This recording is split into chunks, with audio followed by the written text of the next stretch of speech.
All right, thank you, Veronica. And I want to welcome all of you. Thank you for spending your lunch hour with me as we continue the discussion around AB 1491 and using this peer learning circle model. So I see that several of you have been able to access the Google document through the link in the chat. So if you have not been able to do that, I encourage you to do so.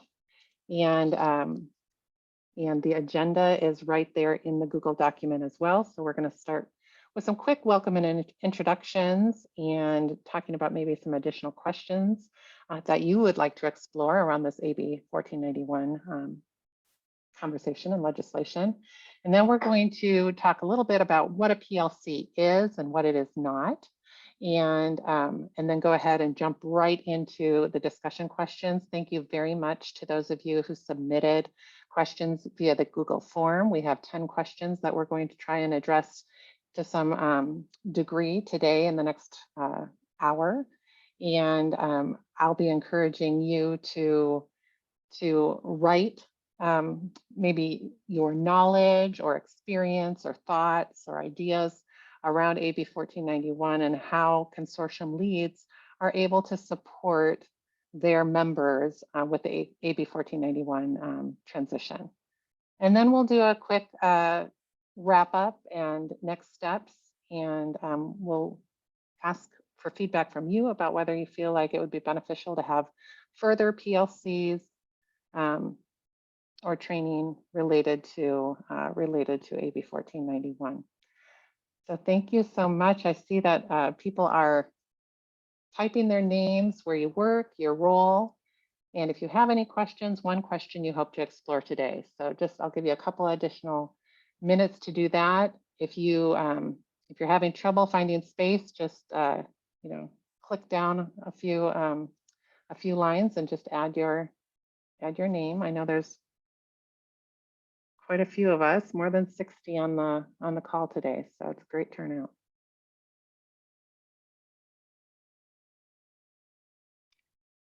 As you are continuing to add your names and information, I'll get started with how we're approaching this conversation with the Peer Learning Circle. So Peer Learning Circle, this is in the left-hand column of your agenda. The Peer Learning Circle, from the guidance itself, and the link is in the right-hand column under the notes, but is a lightly facilitated, time-limited discussion structured around a set of questions on a chosen topic. So our chosen topic today is AB 1491. The questions that we're going to use are the ones that were submitted when you registered for this session, and it may be some additional questions that you're putting into the welcome and introductions area right now. Peer Learning Circles surface our experiences, lessons learned, successes, and challenges, so that we learn from each other and build networks of mutual support. A guiding principle, if you're looking under the right-hand column, a guiding principle of Peer Learning Circles is that the wisdom is in the room. So there is no expert. I am not intending to be the expert on AB 1491. I know that we have our representatives from CDE and the Chancellor's Office here today. They are not here to be the experts for this conversation. They are here to listen and participate as much as you are.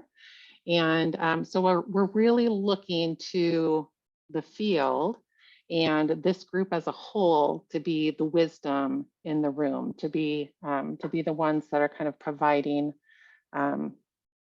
the knowledge and the experience and the thoughts and the ideas of how we might move forward with AB 1491, because we're really still in the planning and development process, for a lot of aspects of how we're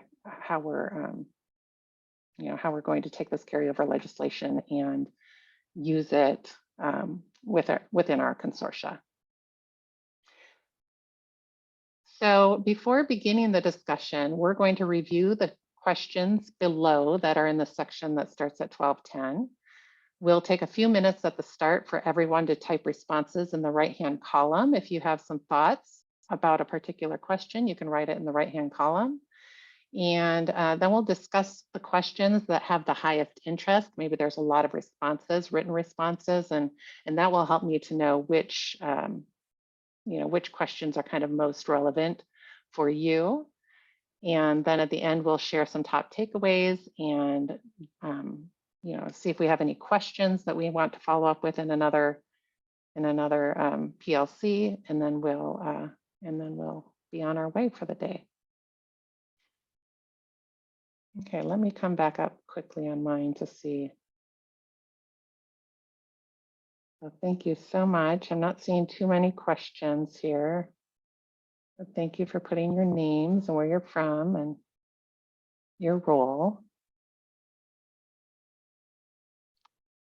So one, how to make sure our school keeps on track about spending, a little more discussion, when the tracking begins, maybe a scenario would be nice to hear.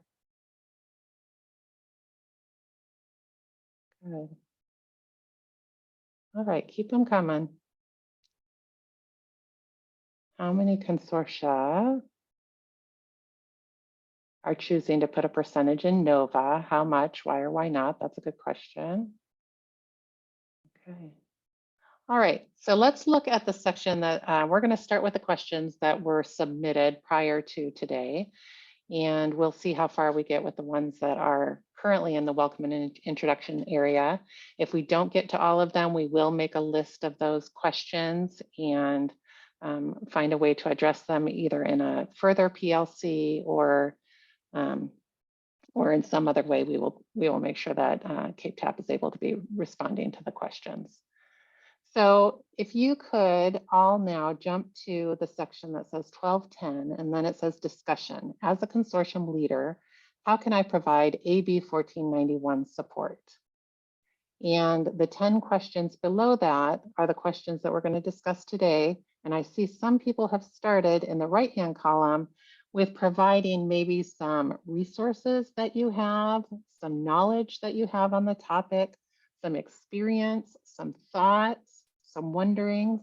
Those can all go in the right-hand column. You'll notice that each question is separated in its own box. So if you can make sure that the answer that you, or the, your responses are corresponding to the correct question.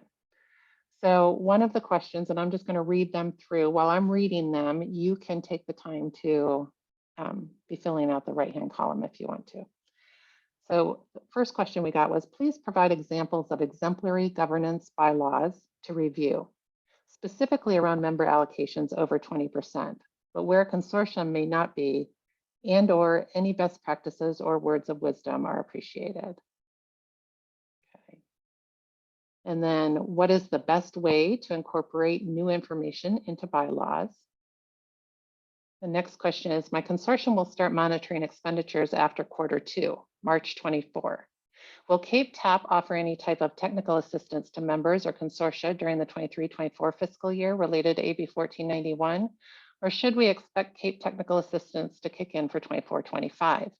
Wanting to know what technical assistance to expect for 23-24 as we are now finalizing the CFAD. Another good question. I want to maybe reframe this question a little bit to have you also think about what types of technical assistance would best benefit what consortia or you as a consortium lead. So maybe you have some thoughts around that.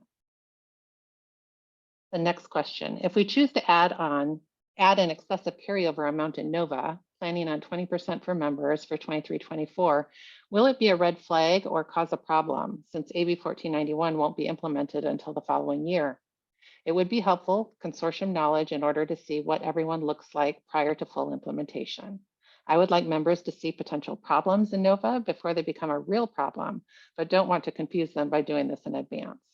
I would like to, and then on to the next one. I would like to see samples of how the consortium can provide technical assistance to a member who is not meeting the target set for member carryover. And the next one, what will state intervention look like for consortia that exceed the 20% carryover limit?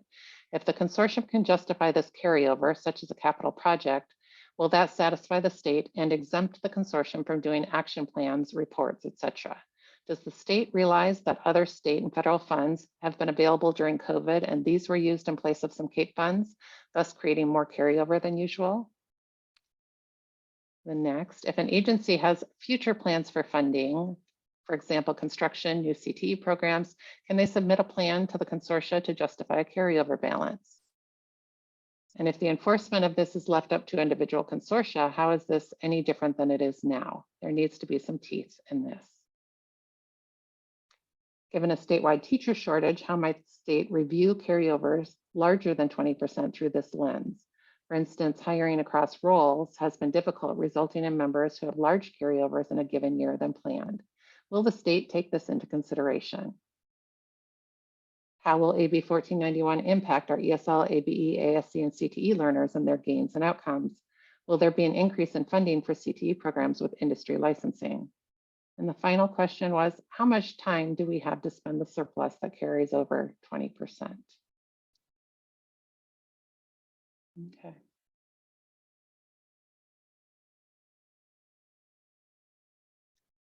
All right. I see some writing going on, but I know you're all writers out there in some form or fashion. Many of you are current or prior teachers.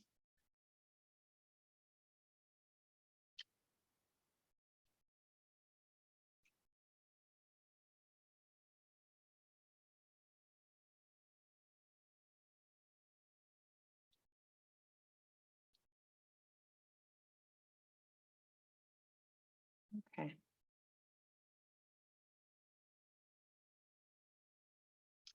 Let's go ahead and start with, this is at the point I'm going to invite you to potentially come off of mute and really kind of jumpstart this discussion.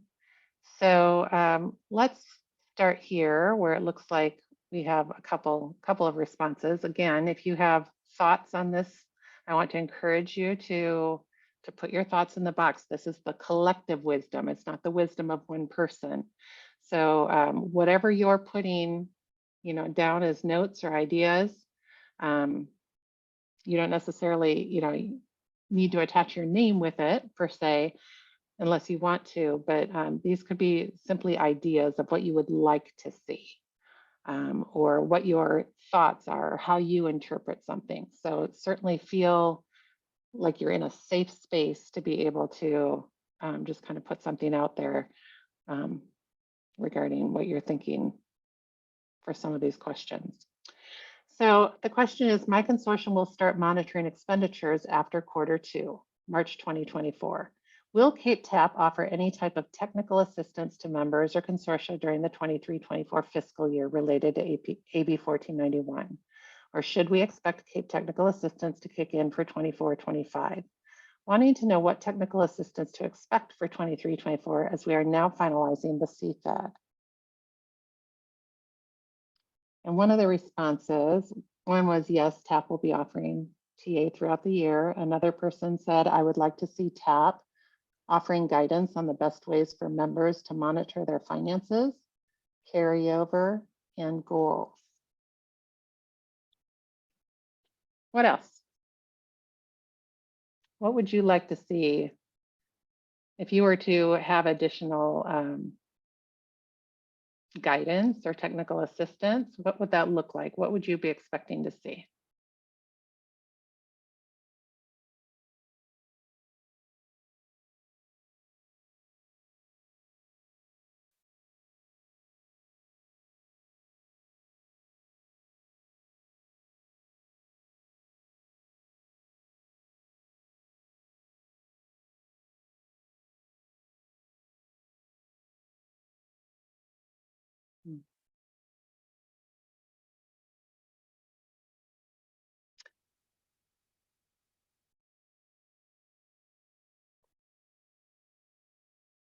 Anybody have any?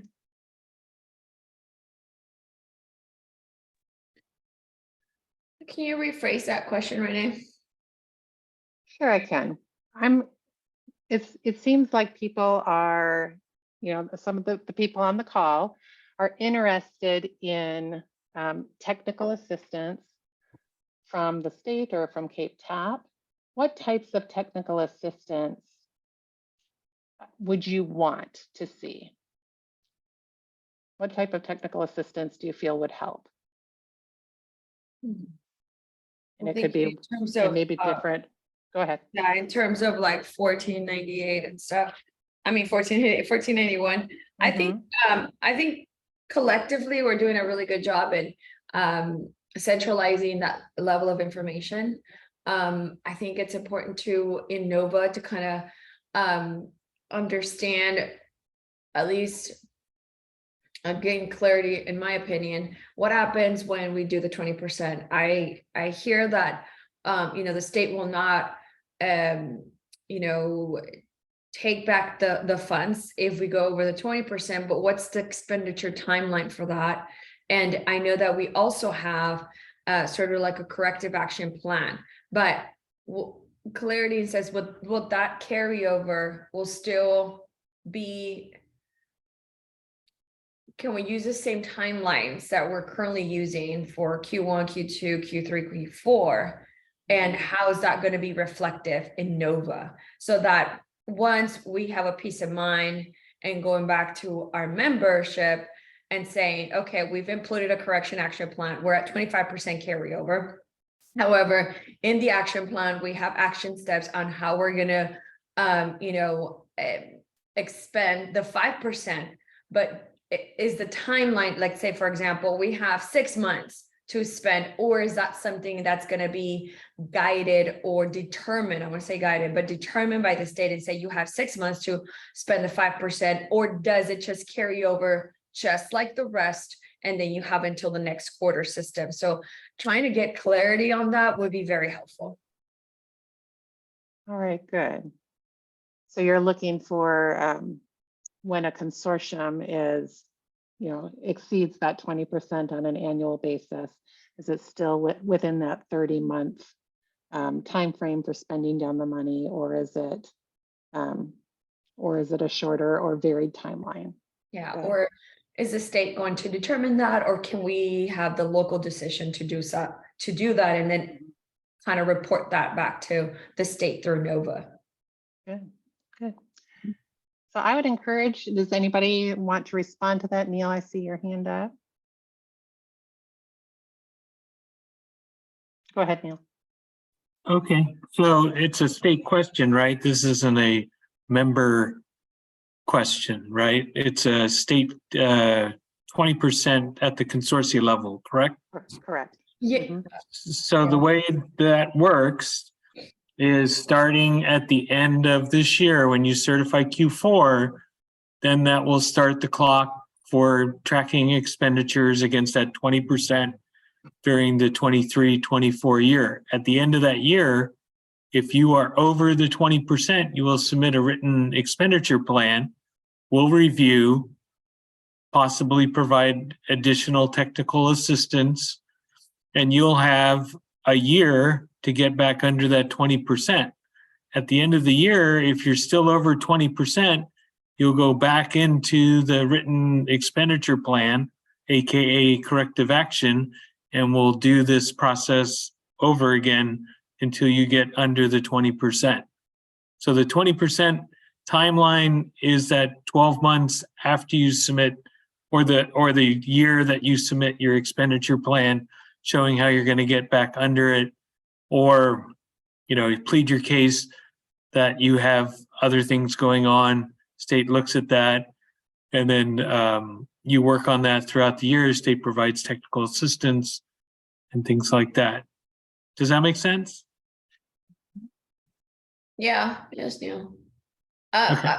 Yeah. So just to clarify, then there's not going to be a possibility to have a local decision to say, okay, members, because then there's that member level. That's the other thing. There's that 20% member level, and then the 20% consortium level. So the member level is up to you. It could be 5%, could be 100%, could be 12.5%. That's your call. The state level is stuck and in legislation at 20%. That's the only percentage that's called out in legislation.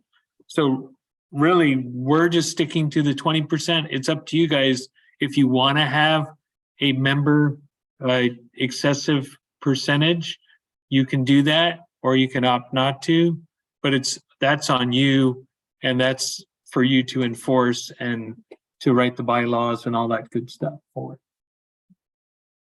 So collectively, between all funded members, we have to equate to 20%. Mhm. For the consortia level, yes.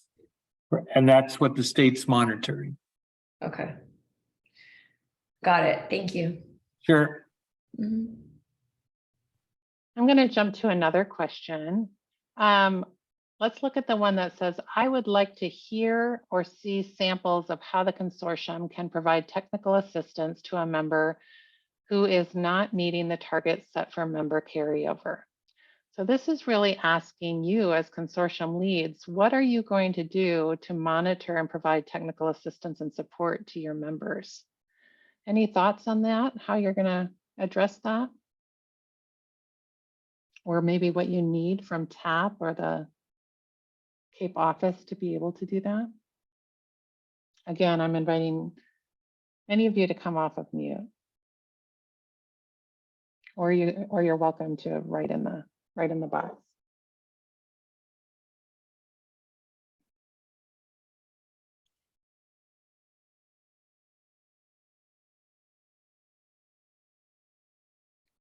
I know someone up above in just the previous question that we had been on had mentioned maybe a one-page checklist. I'm curious to know what you were thinking about what might go on that checklist. But I see that we have a hand up from Ed. So Ed, go ahead. Thank you. Our bylaws committee just met a couple weeks ago. And so we're working into our bylaws that the funding piece and the carryover piece is part of our ineffective member. It is one of many items that can trigger or set off a red flag for our consortium lead director to then refer the member to a compliance committee. So we're developing, and this is all yet to be, this is in proposal stage right now. But if a member can be referred to the compliance committee, and within that compliance committee, then they have some options that they can offer that technical assistance even prior to the second consecutive year of carryover. And also in the bylaws, we've included a proposal to include that after 1 year, if there is over 20% carryover, then we can move towards technical assistance within our consortium that can be involved planning, financial planning with timelines, their plans to expend their money or plans to shift that money another way or to other members. So we do have some consortium bylaws that are moving forward that will give them technical assistance within our consortium before that second year possibility comes up. Ed, can you, some of these, individuals on the call may be new to this process of developing bylaws. What is the process for moving it forward? Can you talk about what you're doing to move them forward? Sure. Our bylaw committee met as well as our budget committee. And we met a couple times. And we put together bylaws specific to carryover and ineffective member. Once we have those and that committee approves them, then that moves to our consortium executive board to approve. So, and then once they're approved, they begin. Okay. So, yeah, and we we also added another knowing that when we look around the room and our leadership committee meets and our consortium budget committee meets and our consortium bylaws committee meet, we're all the same faces we're looking at. So we added another bylaw is that each member needs to sit on at least one committee for the year. So that's another thing that came out of that. Maybe one more question, and then maybe somebody else. Again, hands up if you have any questions or want to join in the conversation. I encourage you to do that. Tell me a little bit more about who's comprised of the compliance committee. Are those members within your consortium? Or could they be partners, or how have you determined who's on the compliance committee? Renee, were you asking me? Yes. Yes, our compliance committee is made up of members, consortium members. So, yes. Okay. Thank you. Any additional thoughts around this one? What are you doing to address technical assistance at the consortium level for your members?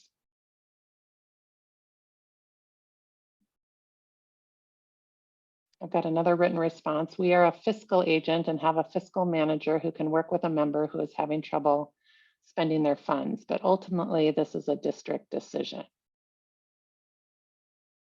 Okay. Any thoughts on that comment or anything that Ed shared?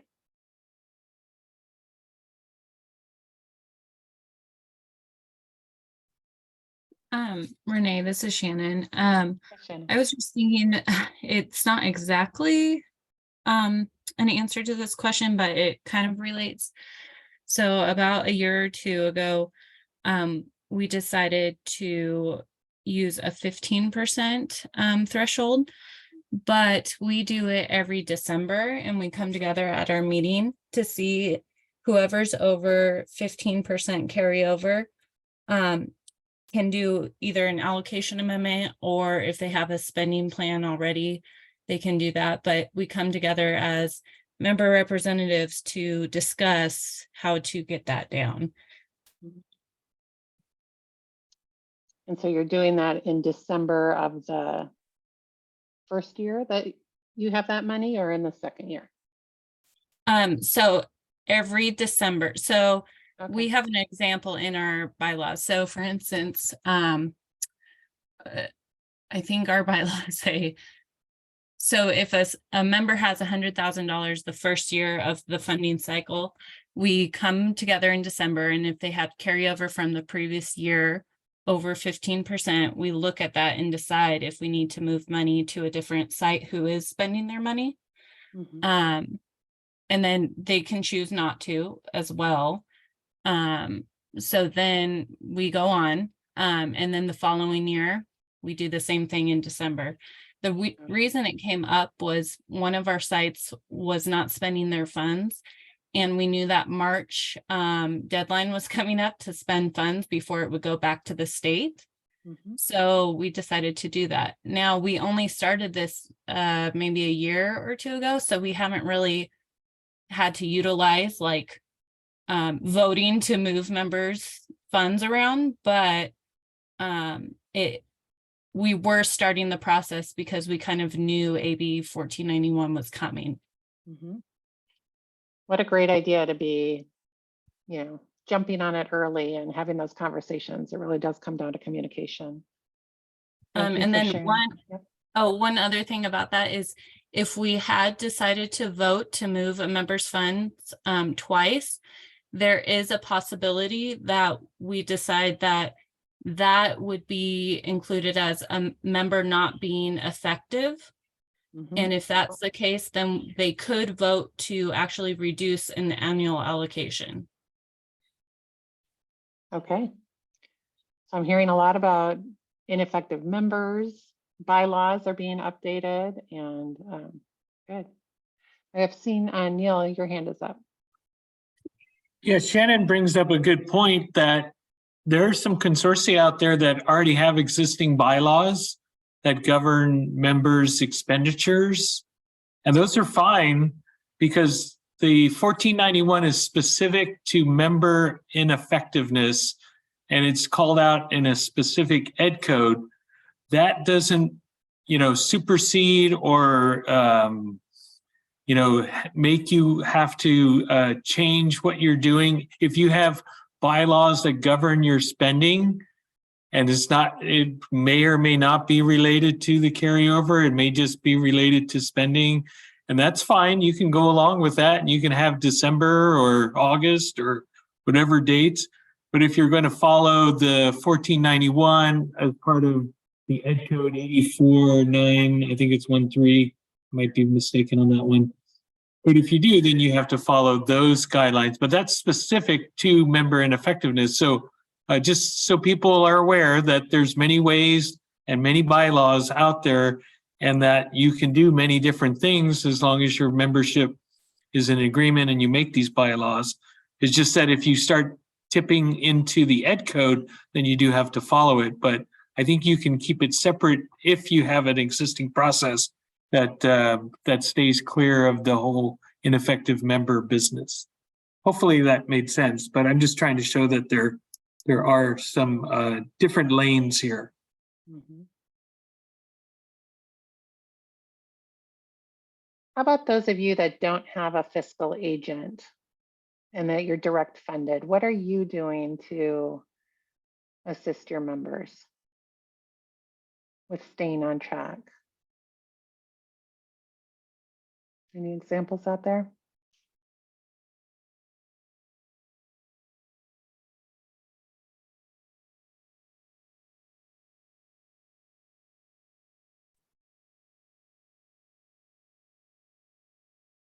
Don't forget, this is your opportunity to speak up, and right, this is you're each other's best advocates and best supporters. I think I saw Corinne, did you just come off of mute? Yes, I did. I just look every quarter. I review it before they're due and look to see what the member did the quarter before. I check in with the individual members who are funded to just ask in general, how's it going, and looking at their spending. And if I see that it's not like at the projected 30% or 25% for each quarter, then I just have that conversation. How is everything going? Is it, are you experiencing a problem that they're spending? Is there anything I can do to help you? Do I need to contact the CAPE office or TAP to get some assistance? So I just try to keep in touch with them to let them know what's going on. But I also know that we have our charter documents, but we don't necessarily have bylaws.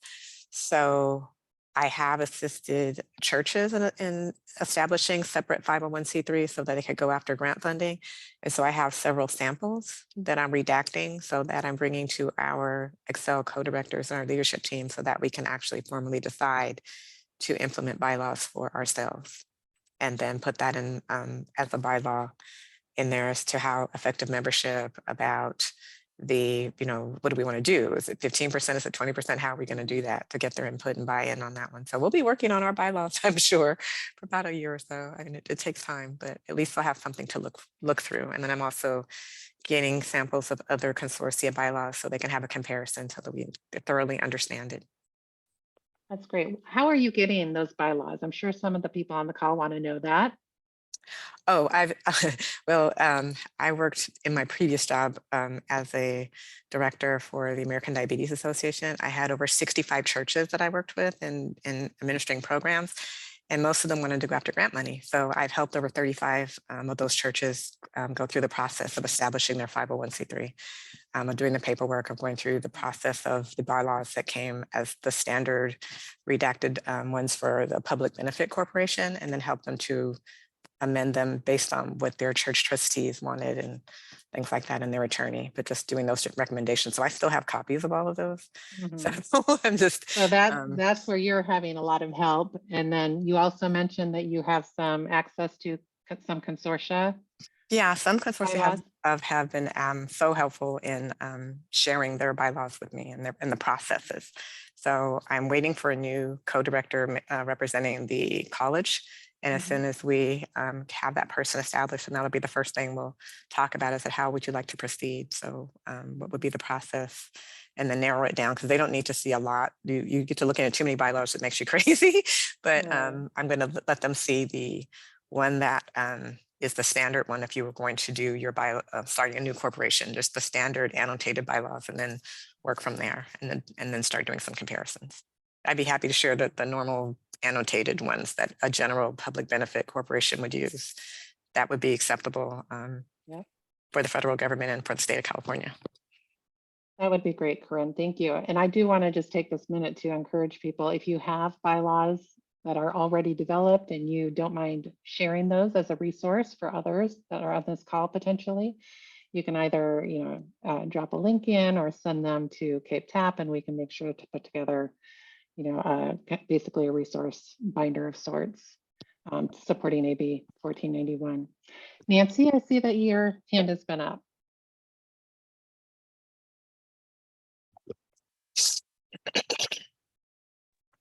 I am, thank you for acknowledging me. I'm Nancy Miller, and I'm a consultant with the South Orange County Regional Consortium. The group started preparing for this transition to AB 1491 last year and established through several of their membership meetings, a process for self-assessment and for fiscal reporting. So there's a quarterly fiscal reporting aspect. It is included in bylaws that it's required for members to do this. And then they established a subcommittee that would develop tools for self-assessment that are based on the bylaws, the member effectiveness statute in their bylaws, the annual plan, and the 3-year plan. So we are in the process of assessing that document and then implementing it this fall as a beta test, and then, further discussing how that tool will best work. But the plan was already in place. And this group also switched from fiscal agent to direct funding. And during that process, established part of their member effectiveness was to redistribute excessive funding, so that over 20% to members on one-time or a reallocation basis based on need. And there's a submission process for that as well. So that is written into their bylaws. The consortium does do an annual review of bylaws and update the bylaws based on any new ed codes that have been adopted for adult education through the year. Great. And maybe that once you have that self-assessment, maybe that's something that you'd be willing to share with our consortium lead group as well. Absolutely. And I'll share the bylaws in the chat. Thank you so much. Yeah, it looks like we have a robust chat going on the side. Thank you so much. That's great. Let's go back up. We have probably another 10 minutes. So I'm going to just go down and see what maybe we haven't addressed at all.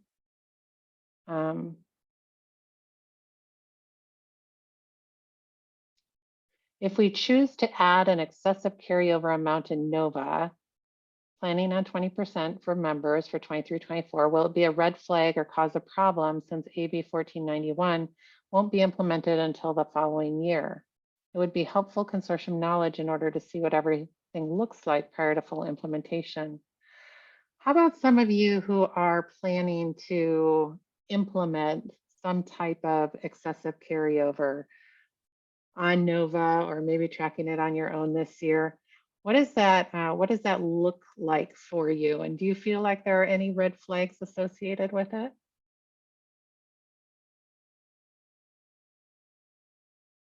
Encouraging you to come off of mute or write in the box.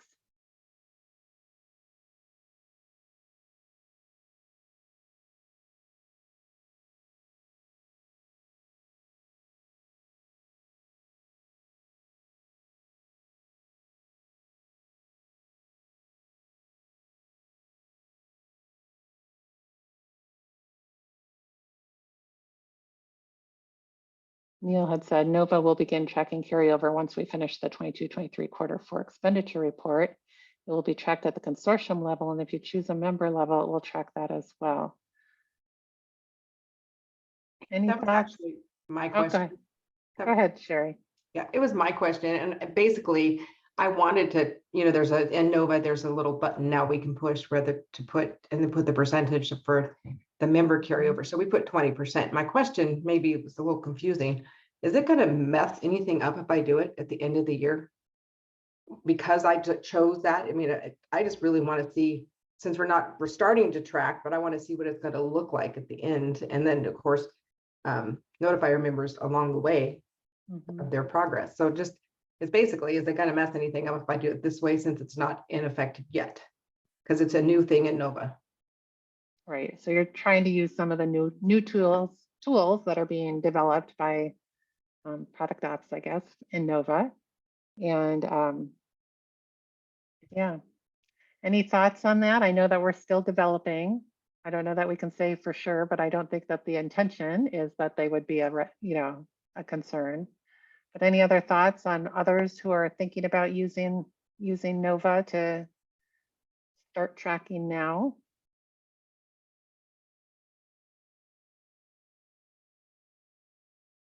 Renee Myra has her hand raised. Oh, thank you. Myra, go ahead.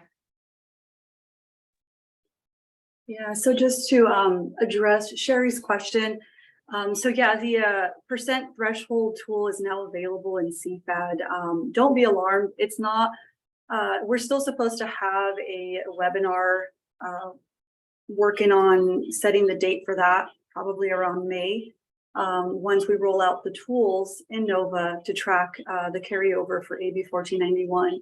And so even though that CFAD percentage carryover threshold is in there now, by the consortia submitting their percentage, what that is supposed to do on the back end is really how track and trigger the carryover. That's all it's going to do. So once we go over the actual tools, what's going to be new, how you'll get to see the member carryover tracking versus a consortia carryover tracking, that percentage is linked to be able to identify, what that number will look like. So it shouldn't necessarily mess up anything, but it would just tie to the logic of being able to track the carryover numbers for the member level and then as well as the consortia level. Thank you. That helps. We have a lot of members and it's going to be a trick to track them. So I want to try to get a head start on it. So thanks. Yeah, no, absolutely. We're definitely taking that into consideration. And so we want to make sure that the tools we release, we've been working very expeditiously to try and get those rolled out. But those tools are really, we're hoping, to make those intentional to help the members be able to track their carryover, the consortia to be able to easily track. If you were to look at Nova right now, that's not very user-friendly at the moment, to track the carryover component. And so once we release those tools, they should be more user-friendly, fingers crossed, for you guys to be able to understand and track the member carryover and the consortia carryover. And do know that we will be working with Cape Tap to roll out a webinar to walk you through the tools and understand those new additions to Nova. So don't, if you put in a percentage or if you opt out, it's not going to, you're not going to break it. It's not going to affect anything. And it'll make more sense as we finalize those tools and put out a professional development training on that. Great. Thank you, Myra. Janice, go ahead. I was just gonna say, we too have like an internal process. I put a report together for our executive committee once a month. So we put together a kind of like a master budget of all the expenses from the funded members and where we are on a monthly basis. So everybody has access to that. And what we have done in the past is that we do like quarterly presentations to like know exactly where we are. And then if we have any surplus, we kind of put that ahead and transfer it as a Cape Funds one-time cost. So we could sort of put it into a melting pot where everybody has accessibility to those funding, and obviously with the much more direct deadline. And so that has been very helpful. So to now have, hopefully in the near future, this opportunity through Nova, I think it would probably hopefully simplify our process, but at the same time, we do our due diligence as a fiscal agent to make sure that we hope to stay in that 20% threshold. Mm-hmm. Great, thank you for sharing that. Anybody else want to share?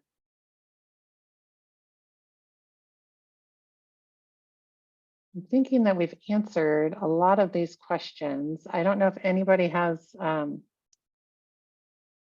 a particular question that they would really like to address that has not been addressed. There were some questions that were, referencing if the consortium had more than a 20% carryover, what considerations would the state accept as maybe a good reason potentially to carry over additional funds, such as capital projects, maybe teacher shortage. And it looks like, according to Neil, each written plan will be reviewed by the state, but the state cannot take funds away. And you can, if you have a capital outlay project or something of that sort, that it can be, written into the plan. Neil, I see your hand is up. Yeah, I just wanted to take any mystery out of the state's review. I mean, you're going to give us all kinds of good reasons that we'll review that written expenditure plan. And I'm sure a lot of this makes sense, and we're going to be very, level-headed and understanding. I think the point is we can provide you technical assistance to help if you're having a problem. If what you're doing is logical and it makes sense and it's dealing with, regional issues, then maybe you don't need any technical assistance, and the state would be okay with, allowing that to go forward. So it's just having that conversation. So I just want to downplay the threat of sanctions or bad things. I don't think that's going to happen with the 20%. I think where the interesting stuff will happen is within the consortia defining the member level and what's the process. That's where it could get heated. But at the state level, I'm not seeing really any conflict or issues other than having a nice conversation about what you intend to do and getting you help if you need technical assistance. Mm-hmm. Great, thank you for that clarification. I'm going to jump up to the welcome and introduction and take a couple of questions from there before we wrap up. Diane Avery asked, how many consortia are choosing to put a percentage in NOVA? How much and why or why not? Does anybody want to come off of mute and talk about your plan? Are you choosing to wait a year, or are you thinking about putting in a percentage this year in NOVA? And full disclosure, I stole this from someone else that asked it low or below, that I was like, that is actually exactly how I wanted to ask that question. So I plagiarized a little bit, just being honest. That's okay. I see Heidi, you have your hand up. Yes, we're choosing to wait because it's going to take more discussion time from the point that we found out we have to implement this. Our current plan in our bylaws is that we have the 15, 30, 45, 60 targets, so that if a member doesn't reach those targets, other members can put in a request and we can move funds around. We use the allocation amendments almost every year for our common cost funds, because we've set aside money for the overall common interests, and they don't always get spent. So we distribute any leftover funds to all the members, and some members don't take them if they already have carryover. So that's kind of been our process. So I suspect we will probably incorporate this 20% excessive carryover in a similar way, but we need time to talk about it. Mm-hmm. Thank you, Heidi. Anybody else want to share with Diane what you're planning to do?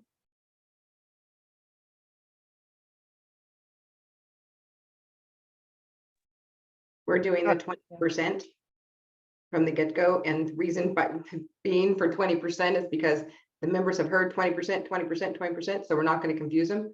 We're trying because it's, it's what we know, right? It's what we've heard. And so 20% seems feasible, and we are trying it this year as a trial. And then our bylaws are reflecting that, as Ed had spoken.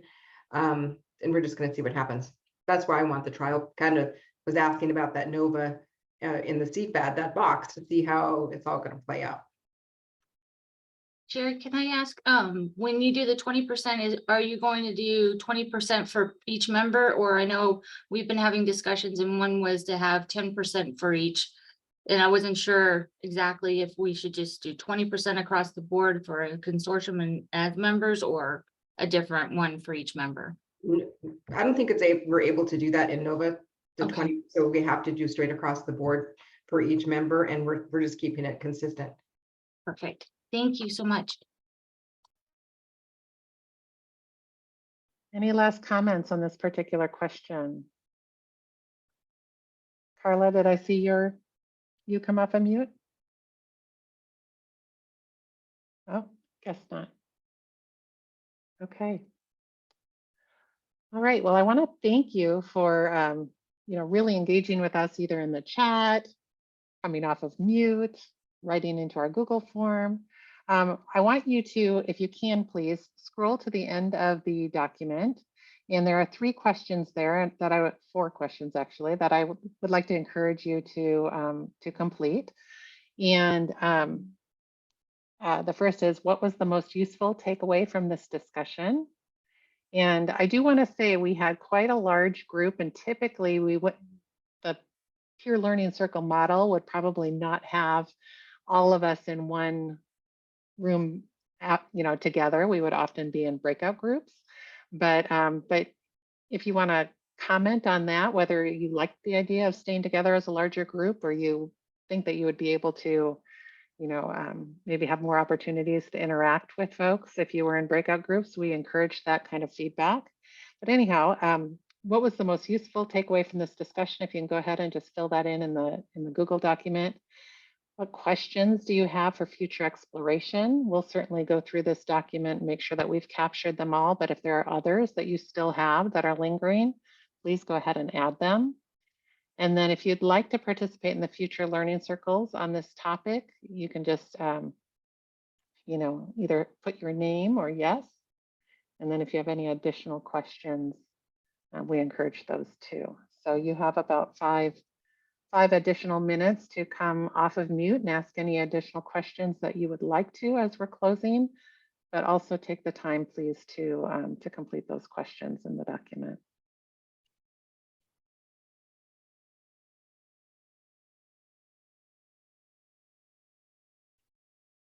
And thank you to Veronica and Holly, because I couldn't keep up with everything. And I have to say I wasn't able to monitor the chat as well as I was the document. Any questions? Anybody have any lingering concerns that they need to know something before we're done? Neil? Yeah, Tom had a good question in the chat. He said, let me just read it.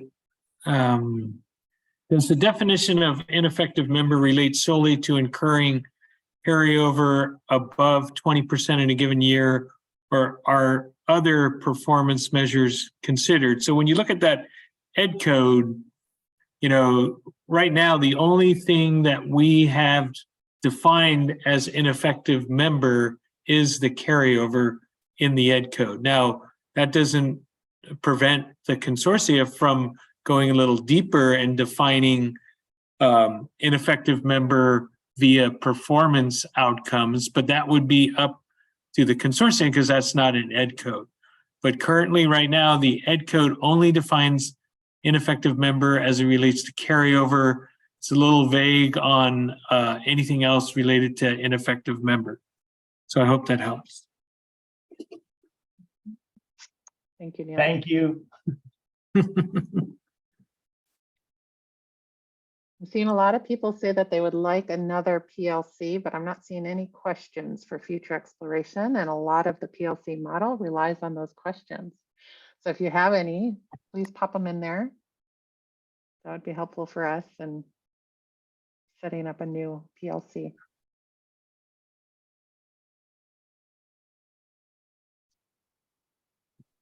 If there are any other questions that we missed addressing and you want to come off of mute and bring it up, please do.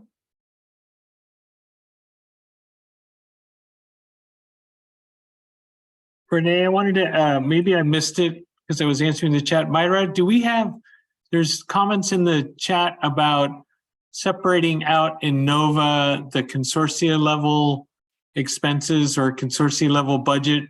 Right now, we only can talk about consortia admin, but I know that's something we've talked about. Are we considering allowing Nova to have a consortia level budget as an option? Is that something we've talked to product ops about, or is it we're just trying to get through the carryover stuff right now? I know that that was an item that was brought up, and so we were exploring it and still looking at the moment. It hasn't been separated. It's still broken up, or it's still reflected as it has been. And so there's no changes on that end, but it is something that we're taking back and looking further into.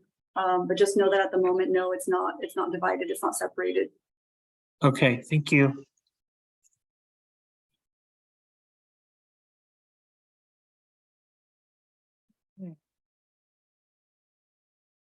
Some great resources that were dropped in the chat.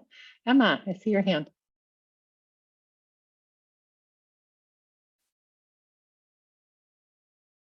Emma?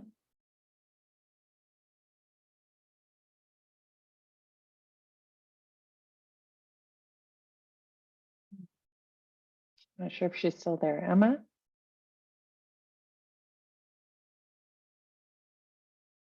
No, we can't hear you, Emma.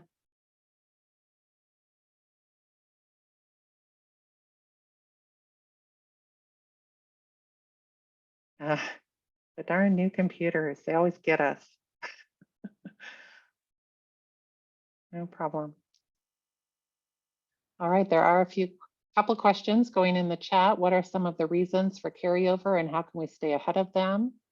How are consortia managing member participation, requests for teleconferencing, accommodations, etc.?